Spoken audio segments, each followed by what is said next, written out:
La boutique Maître Charles est fière d'habiller Bertin Savard. En manchette cette semaine, Télé-Québec partage un reportage sur le projet Je suis. La fibre optique est enfin déployée à Sainte-Justine-de-Newton. Et on offre un coup de pouce pour un premier emploi d'été. Bonjour et bienvenue à votre hebdo régional Vaudreuil-Soulanges. Bonjour Bertin. Bonjour Linda.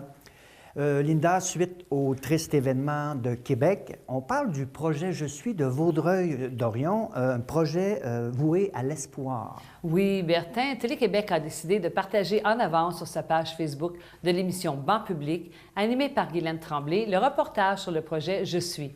Le maire Guy Pilon a déclaré qu'il est flatté que Télé-Québec ait jugé que le projet Je suis pouvait être inspirant dans une période difficile et espère que ce visionnement sera porteur d'espoir. La vidéo est en ligne sur les pages Facebook de la Ville de Vaudreuil-Dorion et de C'est sur la télé. Et Sainte-Justine-de-Newton a enfin une fibre optique. Oui, effectivement, la coop multiservice C'est sûr a commencé à dérouler la fibre optique dans les rues de Sainte-Justine-de-Newton. La prochaine étape est d'amener la fibre de la rue à chacune des maisons afin de pouvoir installer les services d'Internet haute vitesse, de télévision et de téléphonie IP dans les résidences dès avril 2017. Et le retour d'un service pour donner un coup de pouce pour un premier emploi à nos jeunes de la région. Oui, Bertin, le Carrefour Jeunesse Emploi de Vaudreuil-Soulanges, en partenariat avec Desjardins Vaudreuil-Soulanges, offre à des jeunes âgés de 14 à 18 ans la possibilité de décrocher un premier travail cet été. Les inscriptions sont en cours jusqu'au 8 avril prochain.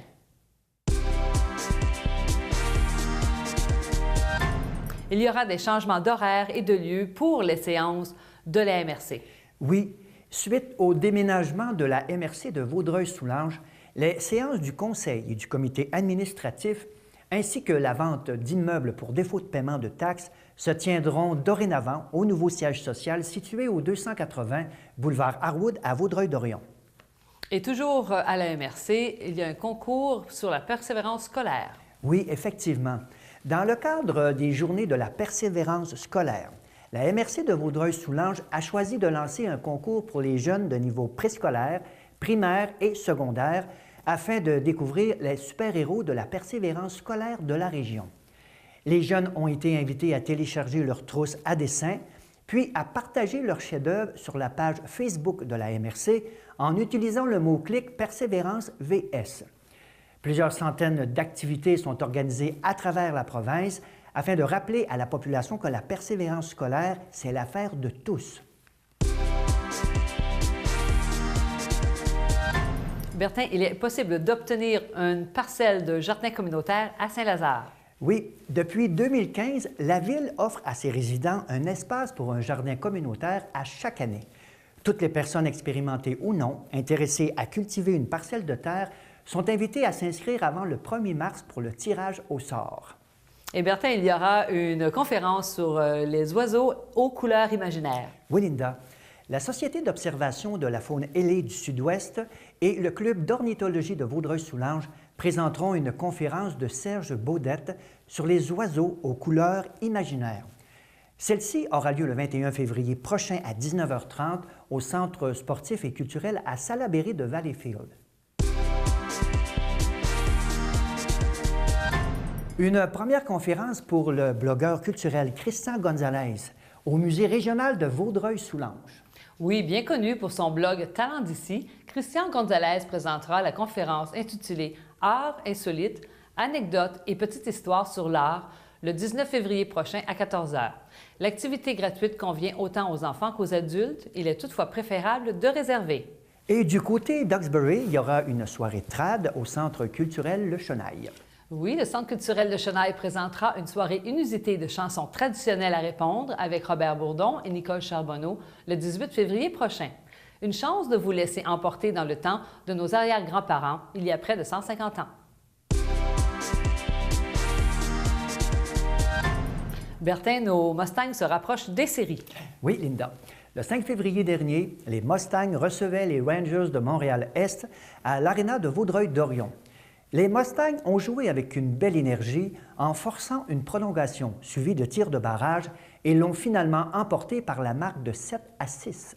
sortent pas un match parfait. Mais que j'ai dit aux gars, c'est la façon qu'on s'est comporté, de vouloir gagner aujourd'hui, peu importe le résultat, si on avait gagné, perdu en shootout. De la façon qu'on s'est comporté, c'est ça pour moi qui est important. J'ai senti aujourd'hui l'urgence de vouloir gagner.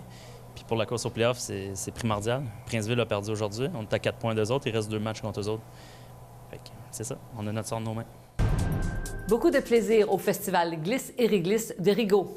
Oui, des centaines de festivaliers ont participé à la 2e édition du festival Glisse et Réglisse les 10, 11 et 12 février dernier au parc Chartier-de-Lotbinière à Rigaud. Pour l'occasion, plusieurs activités sportives, des spectacles, des igloos chauffés et un feu d'artifice a su plaire, sans contredit, aux jeunes comme aux moins jeunes. Les petites annonces communautaires sont une présentation de la Corporation de développement communautaire de Vaudreuil-Soulanges. Il y aura un événement karaoké prochainement. Oui, pour célébrer son 15e anniversaire, l'organisme Répit le Zéphyr convie la population à un marathon de karaoké le 25 février prochain. Cette levée de fonds des plus originales se déroulera de midi à 3 heures du matin au camp Bosco à Salaberry de Valleyfield. C'est tout pour cette semaine. Merci d'avoir été des nôtres. Merci. Et bonne semaine, Bertin. Bonne semaine. Et n'oublie pas, c'est la semaine de l'amour. Bonne Saint-Valentin. C'est vrai, merci. À vous tous. À bientôt.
Le reportage qui suit est une présentation spéciale de l'Auberge des Galants.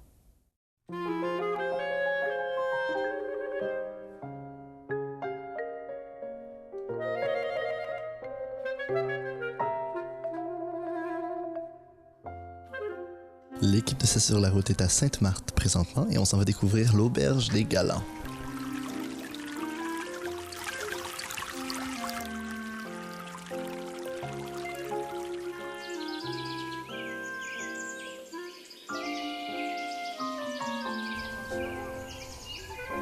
Je suis avec Madame Linda Galland. Madame Galland, bonjour. Bonjour. D'abord, avant tout, l'auberge qu'on a derrière nous, elle n'était pas dans cet état-là quand on l'a fondée. Non, l'auberge a été créée après que M. Galland ait acheté une maison. C'était d'ailleurs la maison des Lefebvre, la famille Lefebvre, qui avait Glengarry Transport puis Rigaud Transport. Alors, c'était juste une maison avec quelques chambres qui a converti en petite salle à manger de 26 places. Et puis depuis, ça a beaucoup changé. Pouvez-vous nous parler de l'évolution du lieu? Certainement. Alors, en 1972, c'est devenu un restaurant, Auberge des Galants. En 1988, on a ajouté une aile pour les chambres. Alors, ça a été probablement un des plus gros agrandissements que nous avons fait.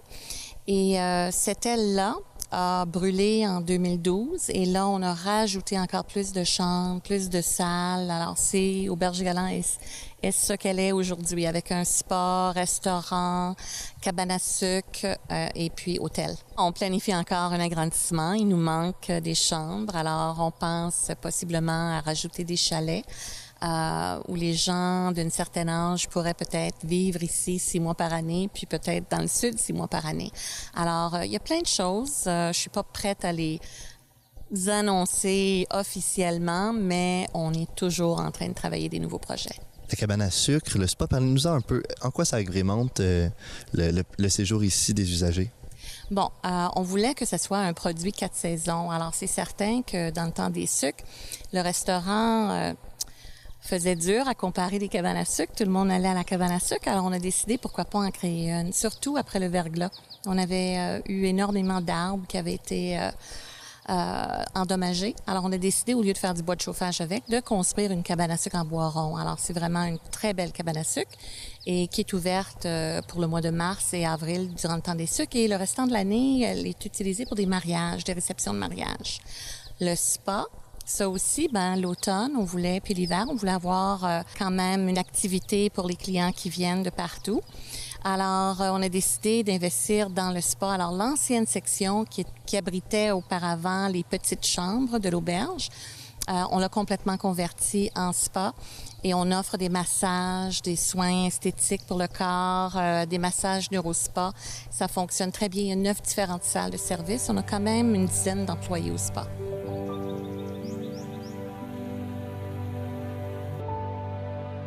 Autour, il y a des jardins botaniques. Les jardins, c'est ma petite passion. On a 5 arpents de jardin. J'ai 7 jardiniers qui travaillent pour entretenir ces jardins-là. Il y a un arbre plus que centenaire à côté de l'auberge. On a entendu dire qu'il y avait une petite histoire autour de lui. Pouvez-vous nous en dire plus? Ce fameux arbre que nous avons surnommé Buddy était là. J'ai trouvé une photo qui était datée, je pense, de 1927 et l'arbre était majestueux en 1927. Alors, il est plus que centenaire, probablement approche les 200 ans. Il est magnifique, mais si vous saviez combien de fois nous l'avons sauvé d'un abattage, il y a eu des tempêtes, le verglas, où on pensait que c'était la fin de pauvre Buddy. Ben non, on a juste fait une bonne coupe de cheveux, puis il est revenu plus fort que jamais. Ensuite, bien sûr, il y a eu le feu, où on pensait qu'il était pour passer aussi. Non, il a survécu le feu. Il a fallu qu'on ajoute une rampe pour handicapés. Alors, l'hôtel est très accessible. On est vraiment... on a passé aux nouvelles, parce qu'on est une des seuls hôtels au Québec qui respecte vraiment les normes au niveau d'accessibilité et on est très reconnu. Alors, bien sûr, il fallait qu'on ait une rampe. Buddy était un peu dans les jambes de la fameuse rampe. On a contourné l'arbre encore une fois. Mais cet arbre-là, un jour, je vais écrire un livre sur les aventures de Buddy parce que je pense à mes enfants, mes petits-enfants, les enfants avant mes enfants qui ont dû grimper dans cet arbre-là. Et imaginez-vous l'histoire de cet arbre-là. Tous les oiseaux qui ont fait leur nid dans cet arbre-là. En ce moment, on a une famille de petits écureuils rouges qui se tiennent là puis qui reçoit le monde. Ils n'ont même pas peur. Alors, il y a vraiment beaucoup d'activités autour de cet arbre-là. Puis, ça va nous faire de la peine. On sait qu'il est sur la fin de ses jours ou ses années. Mais c'est un arbre. Si vous allez sur Google Maps, il y a une photo de l'auberge. C'est pas l'auberge, c'est l'arbre qui est là. Alors, il est bien... c'est une vedette.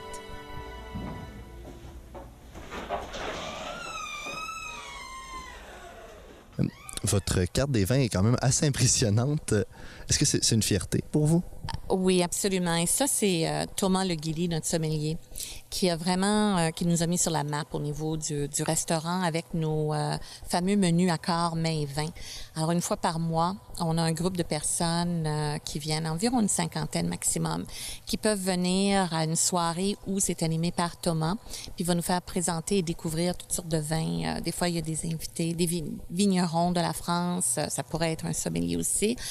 Mais on a beaucoup, c'est beaucoup apprécié et tout au long du mois, tout au long de l'année, vous pouvez aussi demander tout simplement un menu à corps, mets et vins, que ce soit pour 2 personnes, 4 personnes, 6 personnes ou un groupe. Alors, c'est disponible en tout temps. Ce que les gens ne réalisent pas, c'est que l'Auberge des Galants n'est pas seulement pour les gens qui veulent venir coucher.